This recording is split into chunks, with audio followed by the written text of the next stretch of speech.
Whether it's a big ceremony or something simple, the cost of dying can be expensive. Tonight in the final segment of The Cost of Dying, TV6's Escanaba Bureau reporter Jessica Stevenson shows us how your funeral choices can impact the final cost.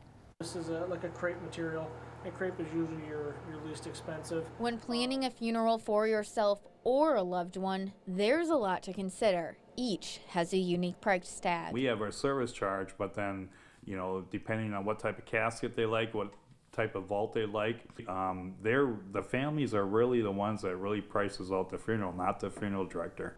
The first to consider, would you like a full burial or cremation? Generally, cremation is less expensive.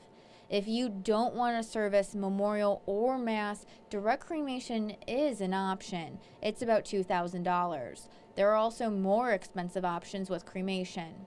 You want cremation with a memorial service, or do you want cremation after renting a casket? You can rent a casket for a couple $100 and then be cremated later. A full burial covers a lot more, and with that comes increased costs. The casket can vary from under $1,000 to $10,000 or more, depending on the materials used in its construction. In general, I think oak caskets sell the most, but we do offer many variety of wood caskets, such as pine caskets, poplar caskets, maple, cherry, walnut, whatever the family desires. Vaults are typically required for ground burial. According to Gardens of Rest, these can range between $800 and $5,000.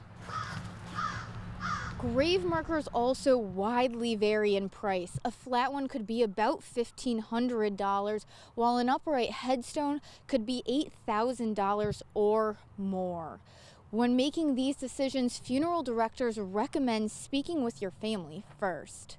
After all, they're the ones that live with your decisions long after. There are a lot of other things to consider in a funeral, and they do cost money. An obituary in the local newspaper, the use of a church or sanctuary, and a religious leader to handle the service, and there are others. But in general, funerals start at $2,000 and can run into the tens of thousands of dollars. However, in Upper Michigan, funeral directors say the average is between $4,000 and $6,000. Jessica Stevenson, TV6 News, Escanaba.